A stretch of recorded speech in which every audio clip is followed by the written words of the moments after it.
¿Qué tal? ¿Cómo les va? Bienvenidos a un nuevo programa de Fórum Jurídico Fiscal, programa número 53 del ciclo que se emite a través de Canal 14 de Teleimagen Codificada y para todo el mundo a través de forumjuridicofiscal.com.ar.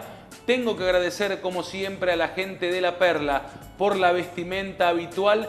En el primer bloque del programa tenemos una entrevista a cargo del doctor Ricardo Ferraro desde la Ciudad Autónoma de Buenos Aires, su producción habitual para la entrevista con el doctor Oscar Raúl Magnorsky, que ya estuvo en nuestro programa en numerosas oportunidades hablando de un tema muy interesante, empleados de casas particulares. Atentos ahora con este tema muy reciente y muy importante, el impacto de la ART para los empleadores de trabajadores de casas particulares. Esto hay que prestarle vital atención, un tema muy importante. Lo vemos al doctor Magnorsky en Fórum Jurídico Fiscal.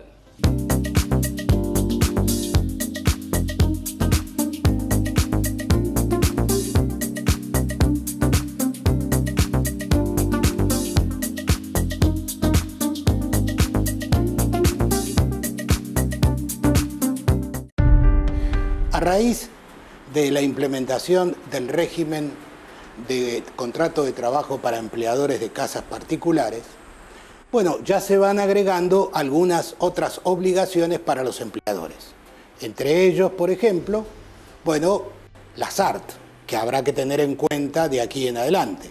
Pero hay algunas cositas más que vamos a charlar con el doctor Raúl Magnorsky, con quien ya habíamos hablado en su oportunidad de este tema, pero que ahora lo vamos a hablar y puntualizar específicamente con relación a las últimas disposiciones para los empleadores de casas particulares. ¿Qué tal, Raúl? ¿Cómo estás? Ricardo, ¿cómo estás? Gracias por venir. Es un placer. Y bueno, hay novedades. Y en principio va a tocar a los empleadores de casas particulares. Así es. O sea, se le agregan obligaciones a las ya impuestas, digamos, a los nuevos contratos que hay que hacer. Veamos, en realidad un poco no es tan así porque cualquier empleador en su sano juicio hubiese contratado algún tipo de cobertura para hacer frente a las contingencias que puedan aparecer, por ejemplo, dentro del hogar o en el traslado, ¿no? Y esto implicaría una póliza de accidentes personales que depende de lo que uno quiera asegurar o hasta qué monto puede llegar a tener una entidad, por dar un parámetro de 100 pesos para arriba por mes. Ahora lo que nos encontramos es que tanto la Superintendencia de Seguros de la Nación como la Superintendencia de Riesgo de Trabajo acordaron los valores a aplicar y en este sentido emitieron una serie de resoluciones, incluso ya aparecen los modelos de contratos y las características de cada contrato, que van de un rango de 30 a 160 pesos, algo más. Con lo cual, evidentemente, la carga del empleador, es una contribución patronal, se incrementa, pero, insisto, en la medida que antes no se hubiese tomado la póliza de accidentes personales. ¿Y desde cuándo es obligatorio? Y eso rige de primero, dice en realidad el 3 de noviembre en la norma, pero en realidad operaría a partir de noviembre de venado. Correcto. Según lo que dice la resolución 2224 y otra resolución conjunta que emitieron ambas superintendencias, ¿no? O sea que en la práctica quizás no haya una carga tan diferencial en ese sentido. Lo diferencial fue lo del seguro de salud. Eso tuvo un incremento tipo de 135 a algo así como 270, en realidad es 268 pesos. Aunque en la práctica yo estoy hablando de la obligación conformada del 102B y a toda vista, digamos, hay un concepto de aporte que sería a cargo del dependiente, pero que en general es uso y costumbre que los empleadores se hagan cargo de eso. Entonces se habla del aporte del empleador, el aporte del trabajador. Y eso es tiene que ver con la obra social. Claro. Y eso, ¿desde cuándo? Eso ya rige desde este mes de septiembre. Desde septiembre, ok. Y entonces esa obligación ya es inmediata y la otra se sumaría recién a partir de noviembre. Pero, insisto, o sea, aquel que ya tiene una cobertura ahora eventualmente la estaría trocando o cambiando por lo que es obligatorio normado. En cuanto a lo otro, era apenas una recomendación que tiene que ver con una cuestión preventiva lógica. Sin perjuicio de lo cual, algo que siempre recordamos, siempre estuvo vigente el seguro de vida obligatorio establecido por el viejo decreto del año 74. Claro, pero son dos cosas, digamos, con 10. Claro, son independientes. Claro, lo pagás por adelantado y con todo el concepto de la prima de emisión, por ahí pagás 60 pesos por año y ya está. Y eso te cubriría para la indemnidad de 20 pesos. En caso Ahora, de muerte, un empleador, absoluta. entonces, vamos a pasar un poquitito, aprovechando esta oportunidad, digamos, de los cambios que hubo. Un empleador, entonces, que toma a personal en su casa, ex servicio doméstico, para, digamos, más que nada para graficar. Sí, tal cual. Hoy, entonces, tiene que hacer cargo a partir de ¿De qué periodo? ¿De qué periodo? Y además, el horario, si tiene algún límite el horario. Es decir, vamos a repasarlo un poquitito y rematemos entonces refrescando el tema de riesgos de trabajo y salud. Porque hablando de esto, el monotributo también subió a propósito del incremento que tienen las obras sociales, ¿no? Exacto. 33, si no me equivoco. Sí, o sea, con lo cual tenemos inmediato, digamos, el 102B, más allá de quién sea, o sea, tuvo un incremento tipo de pasar de 135 pesos para el supuesto de más de 16 horas por semana, porque acá la tarifa varía en función de una prestación que podría ser en el caso límite de una por semana. Yo imagino el caso de un jardinero, por ejemplo, ¿no? Entonces sería menos de 12 horas, entre 16 horas y más de 16 horas. Todos valores semanales, repito. Correcto. Para el caso muy común de más de 16 horas, nosotros nos encontraríamos con esta novedad que ya rige desde ahora de los 268 pesos.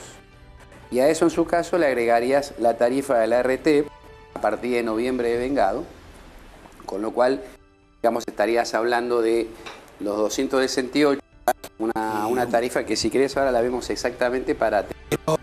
Pero un promedio sería algo así 160. Como 160 pesos. O sea, 260, 430 pesos. Exacto, aproximadamente. En total. Es el incremento que se da por ser empleador de un personal en casa particular. Y refresquemos, esto abarca a todo tipo de empleo. ¿A qué te refieres? Es decir, tanto el servicio, lo que se le llama de mucama, de todas las categorías de la ley, de jardinero, de chofer, todo, digamos, el espectro. El chofer no está incluido dentro del servicio. Ahí está, por eso, esta es la diferencia, es decir, ¿cuáles son en realidad las tareas que están tipificadas en la norma? Básicamente son las que pueden imaginarse como típicas del hogar. Entonces está la preparación de alimentos, lo que la ley llama mantenimiento, que según las autoridades tiene que ver con la higiene.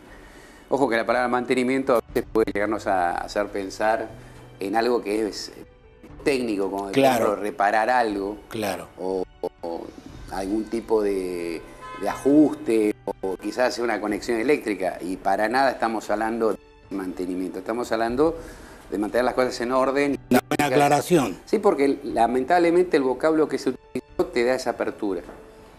Con lo cual, digamos, no, restringirnos a lo que es estrictamente la tarea que haría una mucama.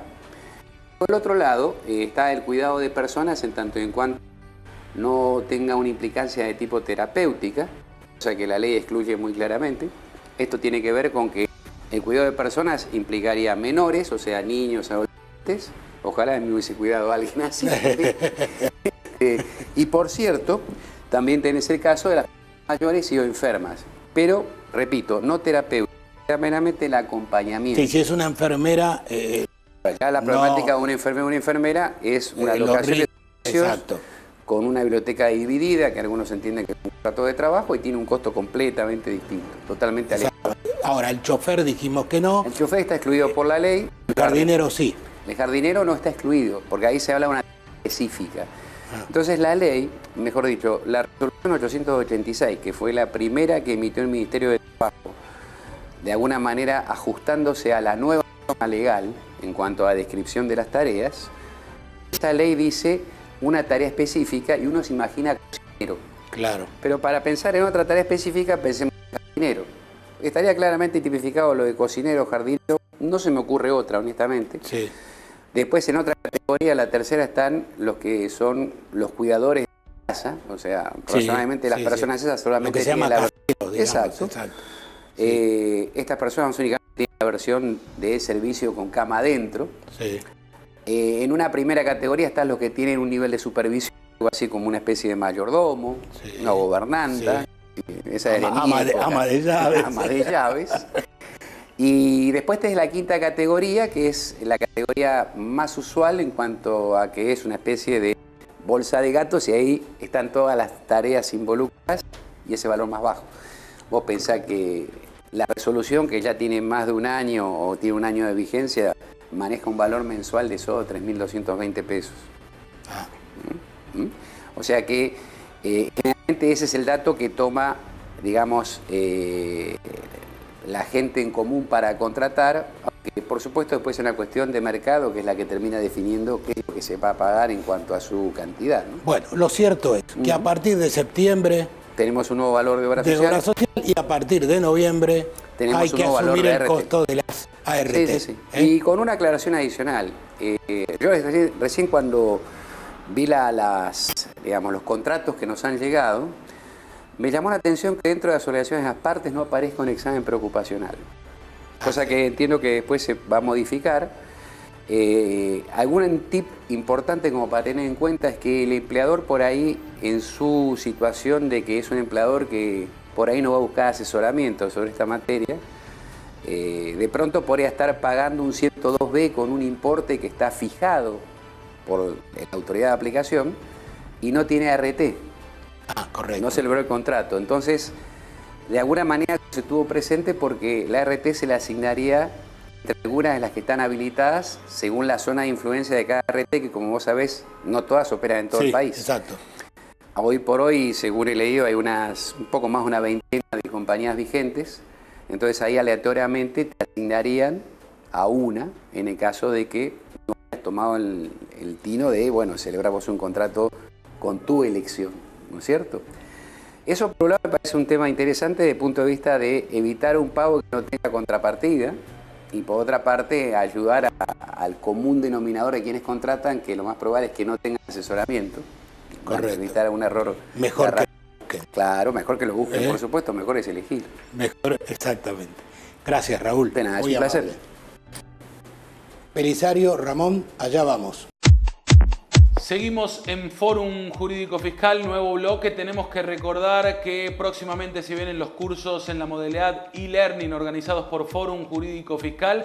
Ya confirmaron su presencia la doctora Teresa Gómez y el doctor José Luis Sirena, noviembre y diciembre. Cursos muy actuales, muy importantes. Realmente en los próximos días se abren las inscripciones, contador Pena, con cupos limitados, así que hay que estar atentos. Los cursos e-learning organizados por Fórum Jurídico Fiscal. Momento de hablar un poquito del Consejo Profesional de Ciencias Económicas y su micro habitual. Ahí estamos viendo algunas imágenes. Recuerden ustedes que se viene en Jujuy en este año 2014 lo que son las Olimpiadas Regionales para Profesionales de Ciencias Económicas del 26 al 29 de noviembre. Las Olimpiadas de la zona norte serán organizadas en Jujuy con todos los deportes. Realmente se espera una presencia masiva de contadores de toda la región del noroeste argentino. Asimismo, hay que explicar que los cursos de yoga para los matriculados al día sin cargo y a un precio módico y muy ínfimo para los invitados se están desarrollando en el Consejo Profesional de Ciencias Económicas los martes por la noche. Otro servicio realmente muy interesante de nuestro consejo. Otra cosa que queremos recordar, ya se produjo la apertura del concurso provincial de investigación para matriculados en el Consejo Profesional de Ciencias Económicas, homenaje al contador Carlos Augusto Yoles, pero la fecha límite para la presentación de los trabajos, y esto es lo que hay que tener en cuenta, digo bien, es el 30 de abril del 2015, así que estamos en plena vigencia de este concurso. Y por último, lo que adelantábamos, atentos que esta puede ser una gran noticia. Próximamente los profesionales en ciencias económicas podrán contar con un servicio de medicina prepaga de primera línea con aranceles diferenciados. Sigue trabajando el Consejo para todos sus matriculados. Si esto se llega a dar, realmente es una noticia muy importante. Así pasó el micro del Consejo. Pausa y seguimos en Fórum Jurídico Fiscal.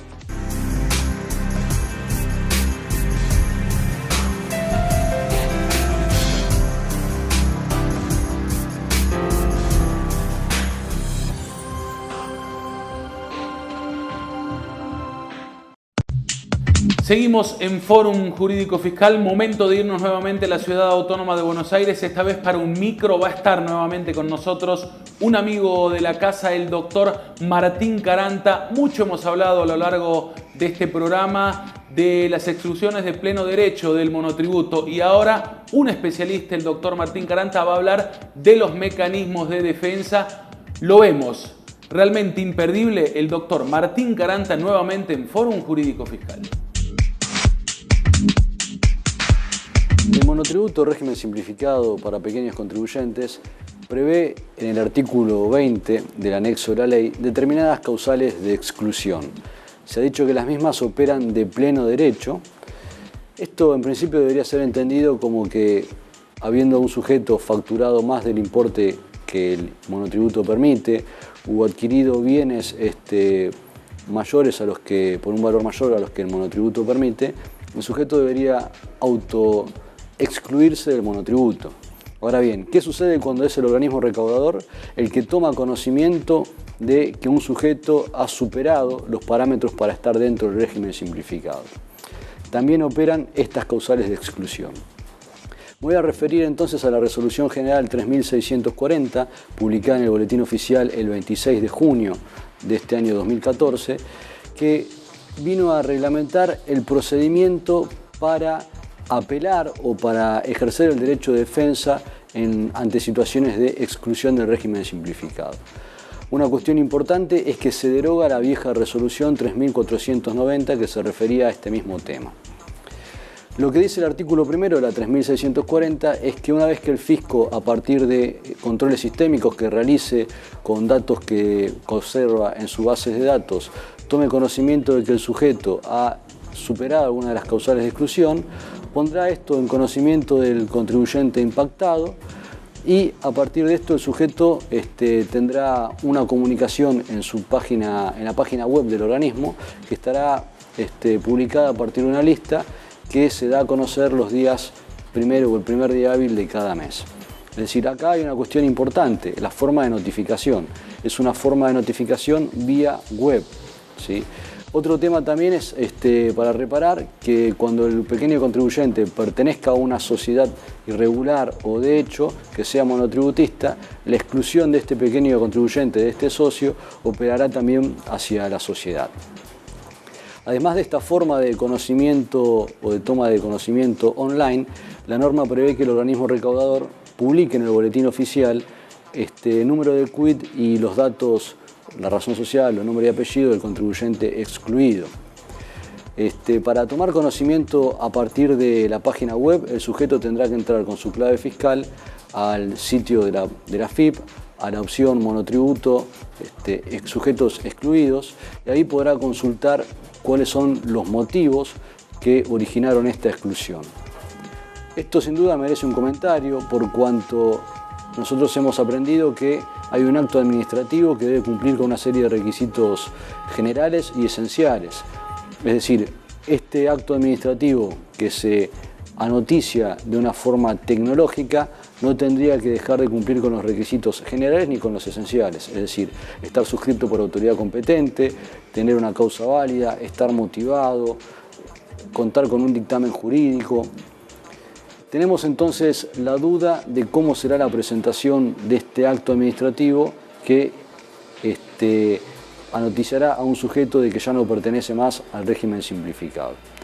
Pero bueno, una vez tomado conocimiento de esta situación, el sujeto lo que puede hacer es ejercer su derecho de defensa.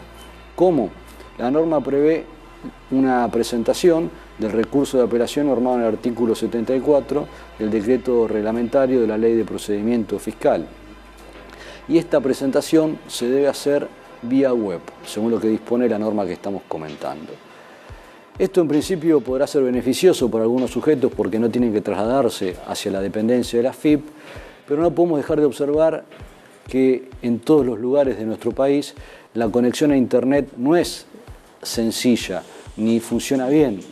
Adicionalmente, no podemos dejar de observar de que esta resolución lo que vino a hacer es acondicionar el ejercicio del derecho de defensa, porque esta presentación web no ha sido implementada como una forma opcional, es decir, vía papel o el sujeto también pudiendo optar por la vía tecnológica. Se ha dispuesto como única forma la opción de presentación por Internet. El sujeto, cuando realice la presentación, va a recibir un número de trámite y un acuse de presentación, que vendría a ser el sello que antes recibíamos en mesa de entradas. Es importante tener presente que la norma establece que cuando el archivo que el sujeto presente con el recurso de apelación tenga problemas o sea defectuoso, la presentación va a ser rechazada. Es decir, esto tendría como consecuencia que el sujeto no hubiese presentado ningún recurso contra esa exclusión. Algo muy importante es el momento o el plazo que el sujeto tiene para presentar este recurso de apelación.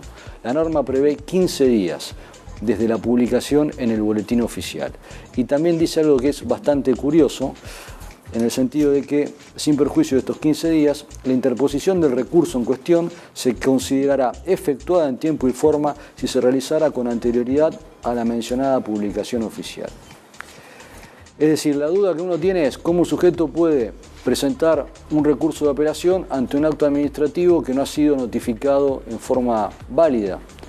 Bien, la única respuesta que encontramos es que el sujeto puede tomar conocimiento de su exclusión a partir de la página web del organismo fiscal y presentar el recurso antes de que haya salido la exclusión notificada en el boletín oficial. Entonces acá la norma vendría a decir que no habría que esperar a la publicación en el boletín oficial para que el sujeto pueda ejercer su derecho de defensa.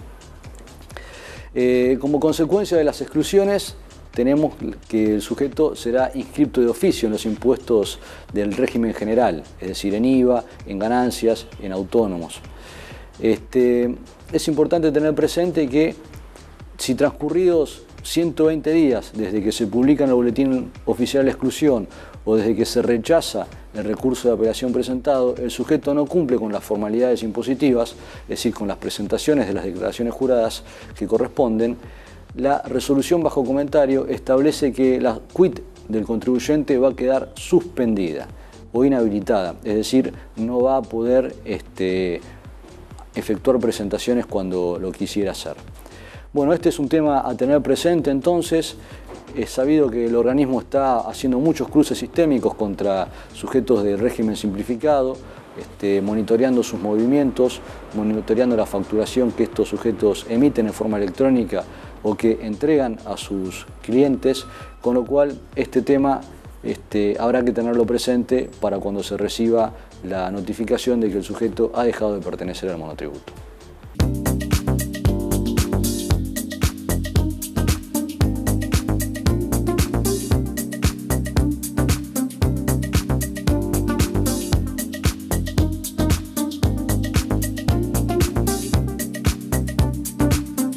Muy bien, seguimos en Fórum Jurídico Fiscal. Muchas gracias al doctor Martín Caranta. Un gran abrazo del contador Pena y mío para un profesional de excelencia. Siempre va a ser un habitué de nuestro programa. Es un lujo contar con su presencia para Fórum Jurídico Fiscal. Recuerden ustedes, y esto ya lo hemos hablado en el año anterior, en marzo y en septiembre se produce lo que es la movilidad jubilatoria. Está determinado por ley. Y esta movilidad jubilatoria, que lo que hace es aumentar los saberes percibidos por los jubilados, impacta también de lleno en lo que es el pago que deben soportar los trabajadores autónomos. Bueno, sin mediar resolución, esto se hace automáticamente. La AFIP ya publicó en su página lo que son los aumentos para los autónomos, teniendo en cuenta el periodo devengado en septiembre del 2014. Y hay que tener muy en cuenta que cambian los montos por cada categoría, ahí lo estamos viendo en imágenes. En la categoría número 1, que son personas físicas que ejerzan profesiones y oficios, productores de seguros con ingresos hasta 20.000 pesos o comerciantes con ingresos hasta 25.000 pesos o aquellos que adhieran voluntariamente al sistema previsional, religioso, director de cooperativa, etcétera, tienen un aporte de 599,48 a partir de ahora. En la categoría 2 son las mismas personas, las personas que ejerzan profesiones o oficios o productores de seguros, pero que superen los 20.000 pesos, o los comerciantes que superen los 25.000 pesos, tienen un aporte mensual de 839,28 pesos. Y luego vienen las categorías 3, 4 y 5 referidas a directores, administradores y conductores de sociedades. En el caso de que perciban rentas iguales o inferiores a 15.000 pesos, el aporte mensual es de 1.198,98 pesos. En la categoría 4, cuando perciban entre 15 y 30.000 pesos, el aporte es de 1.918,36. Y aquellos directores, administradores y conductores de sociedades comerciales o civiles regulares o irregulares y socios de sociedades de cualquier tipo con entrada superior a los 30.000 pesos, como lo vemos en el cuadro, tienen que realizar un aporte mensual de 2.637,76 pesos. Impacta entonces directamente lo que es la movilidad jubilatoria en el pago de aportes de autónomos. Seguiremos tratando este tema, contador, a lo largo de cada uno de los programas. Nos estamos despidiendo, hemos tenido un programa realmente con una entrevista muy buena, un micro a cargo del doctor Caranta también muy importante y de un tema muy actual. Nos vamos con la frase habitual de cada uno de los programas y con una canción de Phil Collins. Así se termina este muy buen programa, el número 53 de Fórum Jurídico Fiscal.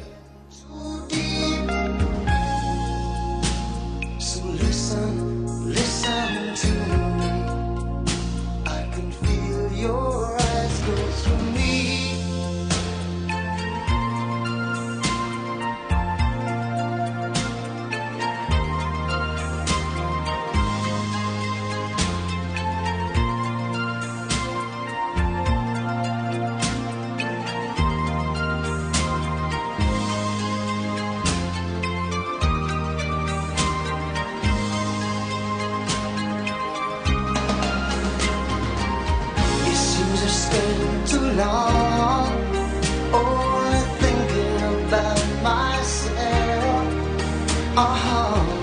Now I want to spend my life just caring about somebody else. But listen, you know I love